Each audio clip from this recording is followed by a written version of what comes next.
तो किस तरह के लोग हमें जो है अपने राष्ट्र में चाहिए, ठीक है, किस तरह की हमें एनवायरनमेंट चाहिए, किस तरह के हमें शिक्षा चाहिए, किस तरह का हमें ज्ञान चाहिए, किस तरह के हमारे समाज में संत होने चाहिए, साधु होने चाहिए या महर्षि होने चाहिए, ठीक है।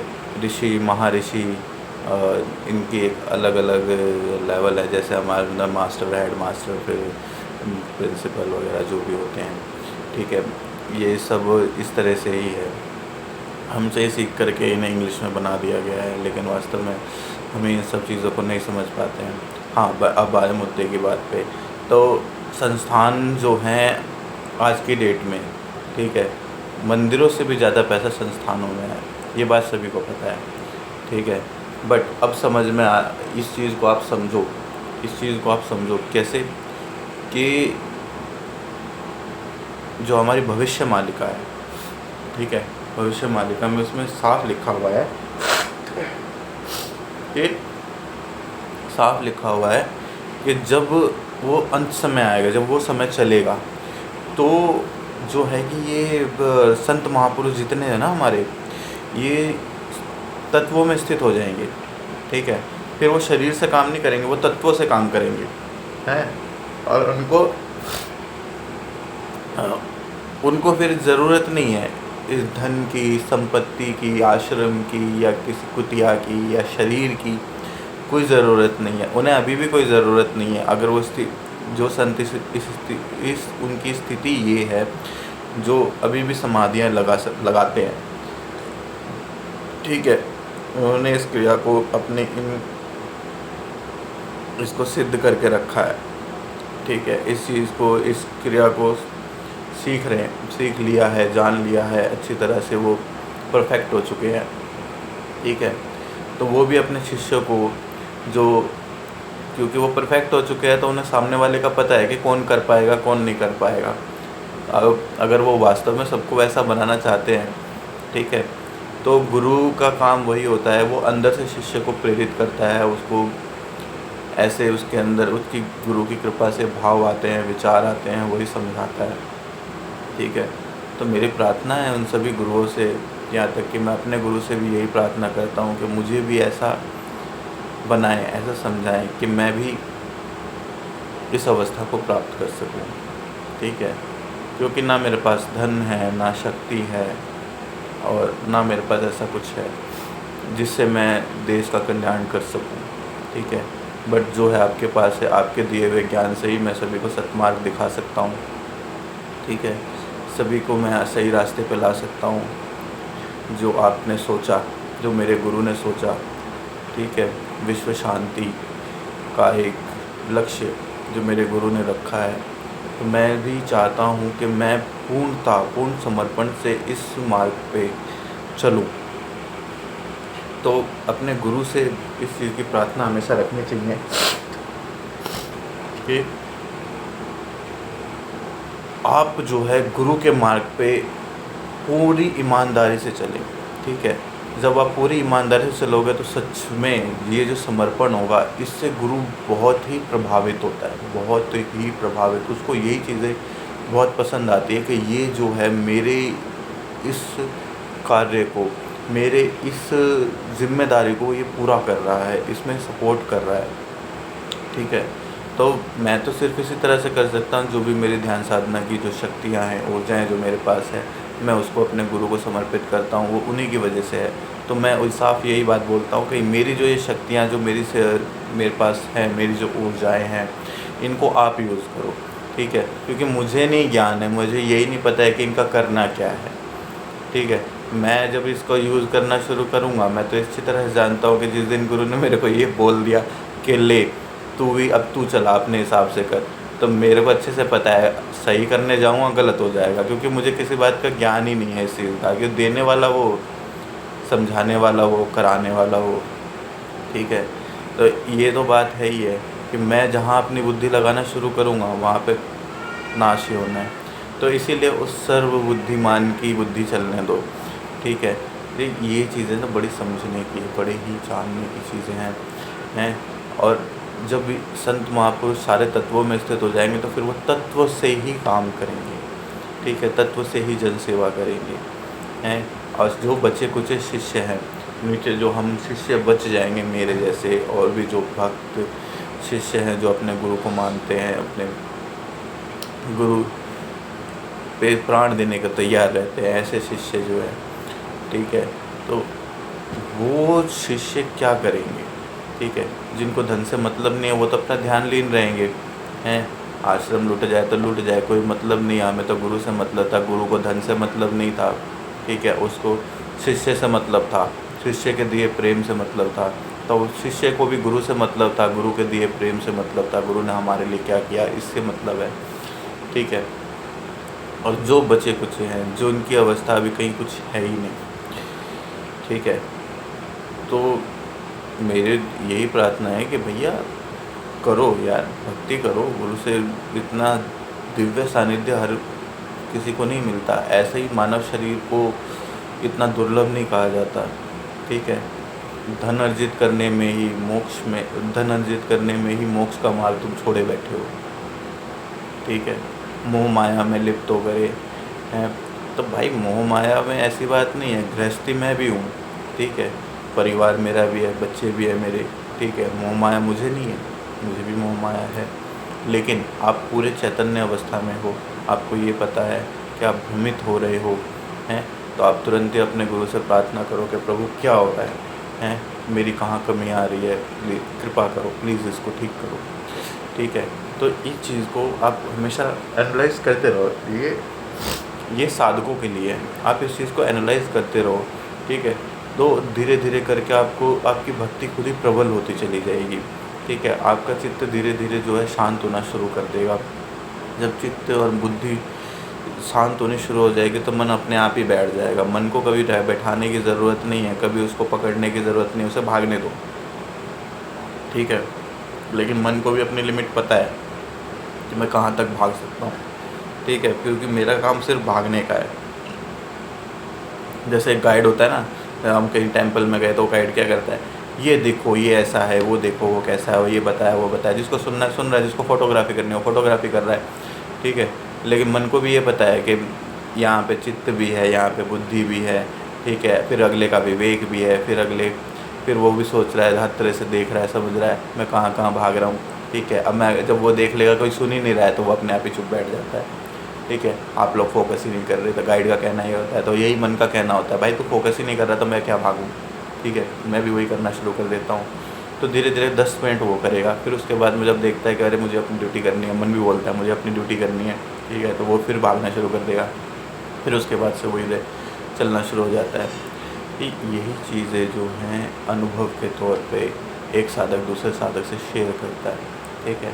तो बिना अनुभव की कोई बात करना ये तो महाबेवकूफ़ी है, ठीक है। आप किताबी ज्ञान बांट रहे हो तो भी आप बेवकूफ़ हो, क्योंकि आप सिर्फ लिखा हुआ बता रहे हो। जिस दिन आपका पाला एक किसी ज्ञानी से, किसी अच्छे जानकार बंदे से पड़ गया, फिर वो तुम्हारी ऐसी तैसी मार देगा, फिर वो तुम्हें समझाएगा, समझने नहीं देगा इस चीज़ को, ठीक है। और ना तुम्हें बिल्कुल समझ में भी नहीं आएगा, तुम ये सोचोगे कि मेरे को अनुभव तो कुछ है नहीं, सिर्फ किताब में लिखा हुआ है, और तुम किताब के बल पे उसके सामने एने करते रहोगे। फिर उसके बाद में वो क्या बोलता है कि भाई तेरे को नॉलेज ज्ञान कुछ है नहीं, ठीक है, खाली किताब भी कीड़ा बना पड़ा है, तो किताब पढ़ पढ़ के तू ये बकचोदियाँ मत करा कर, ठीक है, बकवास मत करा कर। इससे समाज जो है हमारा भ्रमित होता है, उसको गलत दिशा मिलती है, ठीक है। तो किताबी ज्ञान है, वास्तव में मैं मानता हूँ कि किताबी ज्ञान है, लेकिन वो किताबी ज्ञान भी तो किसी ने अनुभव से ही लिखा है, ठीक है। ऐसा तो है नहीं कि उसने एक किताब देखी और दूसरा किताब लिख दिया है, ठीक है। तो अनुभव करने के लिए ही तो लिखा है, और उन्हीं शास्त्र वेद पुराण में ये भी लिखा है कि भाई तू जो है ना इसको अनुभव कर, ठीक है। वो ये नहीं कहता कि ये ही सत्य है, इसको मानना है, ठीक है, कहीं ज़बरदस्ती ये नहीं लिखा हुआ है, ठीक है। ये ज़रूर लिखा हुआ है कि लोगों ने इसको अनुभव से जाना है, ठीक है, और यही सत्य है। तो हमें भी पहले अनुभव करना है, फिर उसके बाद उस सत्य को स्वीकार करना है। जैसे ही हमारा अनुभव हो जाएगा, हम उस सत्य को स्वीकार कर लेंगे, तो फिर हमें खुद ही अनुभव होने शुरू हो जाते हैं, हमारा विवेक खुद ही काम करना शुरू कर देता है, ठीक है। हम सत्य की खोज करना शुरू कर देते हैं। तो यही चीज़ें जब हम कृष्ण के बारे में हम सुनते हैं, समझ लेते हैं, श्री कृष्ण को भगवान क्यों कहा जाता है। उनके पास सारा ज्ञान था, संसार का भी, ठीक है, अध्यात्म का भी, हर तरह का ज्ञान था, ठीक है। वो कहीं पे ही परफेक्ट हो सकते थे, वो परफेक्ट हो सकते क्या थे, वो परफेक्ट हो चुके थे, ठीक है। अब उन्हीं कैसे परफेक्ट हुए, उन्होंने हज़ारों साल तपस्या करी, ठीक है। हिमालय में नर नारायण नाम का एक नर और नारायण नाम का एक पर्वत है, वहाँ पे उन्होंने तपस्या करी, ठीक है। तो उन्होंने हज़ारों साल के तप के बाद में इस ज्ञान को प्राप्त पूरी तरह समझा, पूरी तरह जाना, तब जा कर के ही ये बात उन्हें समझ में आई और फिर वो देने वाले बन गए, ठीक है। खाली फिर उनकी सेवा थी देना है, और आज भी वो वही काम कर रहे हैं, देने का, परोपकार, ठीक है। क्योंकि जब हम समझ लेते हैं कि हमारे पास हमारा कुछ है ही नहीं, और जो भी हमारे पास आ रहा है हमें आगे शेयर करना है, ठीक है। हमारी ड्यूटी यही है, जो भी हमारे पास है उसको शेयर करना है। हाँ, अब ऐसे नहीं कि सबको शेयर करना, जो योग्य है, जो काबिल है उसके लिए, ठीक है। यही चीज़ें हैं, यही समझना है। वो भगवान है, उसके पास हर तरह का ज्ञान है, उससे समर्पित हो जाओ, ठीक है। उससे डिमांड करो, वो ही गुरु सत्ता है जो उस समय में कृष्ण के रूप में थी, अब वो गुरु रूप में है, ठीक है। तो यही चीज़ें संत महापुरुषों से जब पूछा जाता है कि वो ईश्वर, वो परमात्मा, वो भगवान जब अवतार उसका ख़त्म हो गया, समय ख़त्म हो गया, तो अब वो धरती पे किस रूप में विराजमान है? तो संत महापुरुष खुद बोलते हैं कि वो संत महापुरुषों के रूप में, गुरुओं के रूप में, पूर्ण गुरु के रूप में धरती पे विराजमान रहते हैं, मनुष्य जाति को सत्य मार्ग पे चलाते रहने के लिए, ठीक है। यही सब समझना है हमें कि हमें गलत रास्ते पे नहीं जाना है, हमें सही रास्ते पे जाना है, ईमानदारी से जीना है। जो साधक गृहस्थ में है वो अपनी ईमानदारी से जिए, ठीक है। अपने हक का खाए, दूसरे का हक मारने की कोशिश मत करो बिल्कुल भी। दूसरे के धन को देख के कभी लालच मत करो, ठीक है। जितना लालच करोगे उतना माया में भटकोगे, फिर हम अपने ध्यान साधना से, अपने भक्ति मार्ग से दूर हो जाते हैं। फिर हमारे अंदर ही खुद ही ऐसे भाव आने शुरू हो जाते हैं, भाई क्या रखा भक्ति में, क्या रखा सब गुरु में है। अपना कमाओगे तो गुरु भी समझ में आएगा, ठीक है। क्योंकि हम कहीं जाते हैं ना, तो तीर्थ धाम में हम क्या देखते हैं कि वहाँ पे वीआईपी एंट्री होती है, तो वीआईपी एंट्री क्यों होती है, ठीक है। तो हम साधक लोग तो वीआईपी को एक चीज़ समझते हैं, क्या कि भैया वीआईपी जो है वो वेरी इंपॉर्टेंट पागल है। साधक लोग सीधी सी एक चीज़ कहते हैं, वीआईपी जो है वेरी इंपॉर्टेंट पागल है, ठीक है। क्योंकि उसको ये लगता है कि मैंने कहीं धन दे दिया, ठीक है, तो हमने गुरु को प्राप्त कर लिया, गुरु की कृपा प्राप्त कर ली। अरे मूर्खों, जब ऐसी कोई बात होती है तो अडानी, अंबानी, बिल गेट्स वगैरह जब बैठे पड़े हैं तो वो क्या बोलते हैं, कौन सा गुरु बढ़िया है, लाओ हम उसको खरीदेंगे, हमारे पास धन है। धन से वो गुरु खरीद करके बैठ जाते। तो भाई तुम्हें वास्तव में गुरु की कृपा चाहिए, ठीक है, तो वैसा बनना पड़ेगा। गुरु को प्राप्त करना है तो गुरु के समान आपको सोच लानी पड़ेगी, उसके जैसा उसके मार्ग पे चलना पड़ेगा, उसका सही समर्पण दिखाना पड़ेगा, तब जा कर के कहीं गुरु कृपा प्राप्त होती है, ठीक है।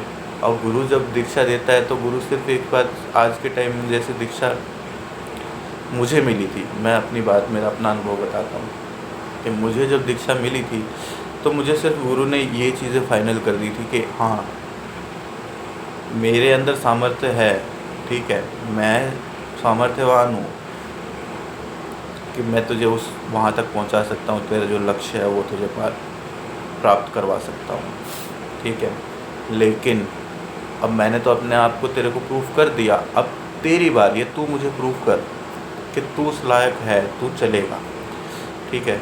तो मैं अपना काम आगे करूँगा, तब मैं तुझे उस ज्ञान से अवगत कराऊँगा, ठीक है। तो गुरु कृपा ऐसे ही होती है, लोग ये समझ लें कि गुरु कृपा इतनी शुरू में भी आसान नहीं थी और अभी भी आसान नहीं है। ठीक है, मन भटका देता है। ठीक है, मन भटका ही देता है, मन भी भटकाता है और फिर बुद्धि और भटका देती है। तो कहीं मत भटको, कहीं नहीं जाओ, अपना अपना अध्ययन करो। ठीक है, और अपना अपना जो है चलते रहो, सही मार्ग है। ठीक है, आनंदित रहो, आह्लादित रहो, मौज लो। ठीक है, खुद आनंद रहोगे, सभी को आनंदित रखोगे। ठीक है, और जब तक तुम आनंदित नहीं हो तो तुम किसी को आनंदित कर ही नहीं सकते। तुम संतुष्ट नहीं हो तो किसी को और को संतुष्ट भी नहीं कर सकते। ठीक है, ये समझना, जानना और फिर उसको प्रैक्टिकल करना, यही संसारिक का वो है, संसार का नियम भी यही है। ठीक है, शक्तियाँ सिद्धियाँ कोई बड़ी बात नहीं है, शक्तियाँ सिद्धियाँ तो आती जाती रहती हैं। ठीक है, तो इनमें हमें ध्यान नहीं देना है, इनमें हमें ध्यान देना ही नहीं है। शक्तियों सिद्धियों में तो हमें बिल्कुल भी ध्यान नहीं देना है, क्योंकि सिद्धियाँ जो हैं वो विनाश, सिद्धियाँ जो हैं वो विनाश की मूल है। ठीक है, जो शक्तियों और सिद्धियों में पड़ गया और उनको बैलेंस नहीं कर पाया तो वो उसका विनाश कर देगी, उसको उस मार्ग से भटका देती है। ठीक है, कहीं ना कहीं वो अहंकारी बन जाता है, फिर दुर्व्यवहार करता है, फिर उसके विचार अपने आप ही वो दूषित हो जाते हैं, फिर वो परोपकारी छोड़ करके कहीं और फंस जाता है। ठीक है, तो अहंकार तो 100 में 100 हो ही जाता है, क्योंकि हम भाई नॉर्मल इंसान हैं, हम कोई भगवान थोड़ी हैं। और मनुष्य जाति को ही सिद्धियाँ प्राप्त होती हैं, क्यों, राक्षसों को भी होती होगी, जानवरों को भी होती होगी, तो क्या है इन सिद्धियों में, हमें क्या रखा है। ठीक है, वैसे भी हमारे मनुष्य योनि में 4 लाख योनियाँ हैं, अब हम कौन सी योनि में आके पड़े हुए हैं, अगली योनि कौन सी होगी बताओ। सभी योनियाँ भोगने के बाद में जब हमारा समय आता है तब गुरु कृपा करता है, तो गुरु कृपा प्राप्त करने के लिए कितना समय लगेगा, गुरु कब कृपा करेगा हैं, और हमें गुरु से कृपा की डिमांड करनी पड़ती है। तो भाई मेरा गुरु तो साफ ही बोलता है, गुरुदेव श्री आशुतोष जी महाराज सिर्फ यही बोलते हैं कि भाई गुरु से कृपा मांगी नहीं जाती है। ठीक है, कृपा पात्र बना जाता है, तो कृपा पात्र ही बनो। ठीक है, कृपा तो अपने आप ही होगी, कृपा तो नित्य बरस रही है, नित्य हमेशा हो ही रही है, रोज़ कोई ना कोई उस कृपा का पात्र बनता है, पूर्ण कृपा का पात्र बनता है। तो कृपा रोज़ हो गई है, रोज़ इस कृपा के पात्र बनो हैं, और पात्र बनोगे तो कृपा अपने आप होगी। तो पात्रता ज़रूरी है। हमारे गुरुदेव श्री आशुतोष जी महाराज साहब बोलते हैं कि पात्रता बहुत ही ज़रूरी है। आप कृपा ले रहे हो और आप पात्रता है ही नहीं, पात्र आपके पास है ही नहीं, तो कृपा आएगी और नीचे से निकल जाएगी। आप क्या कर पाओगे, आप उसको रोक पाओगे, नहीं रोक पाओगे। जब आप पात्र हो जाओगे तो कृपा आपके आप बरसेगी और आपके पास रहेगी। ठीक है, तो गुरु उस ज्ञान को भी देगा, सब कुछ आपको समझाएगा, बताएगा। तो गुरु एक बात कहते हैं कि हाँ भाई तू बस मेरा होगा, ठीक है, बाकी मैं सब देख लूँगा। तो वास्तव में जब कोई शिष्य गुरु का हो जाता है तो गुरु सब कुछ देख लेता है। ठीक है दोस्तों, जय श्री राम सभी को, सभी संत महापुरुषों की जय, गुरुदेव श्री आशुतोष महाराज जी की जय, जय श्री राम।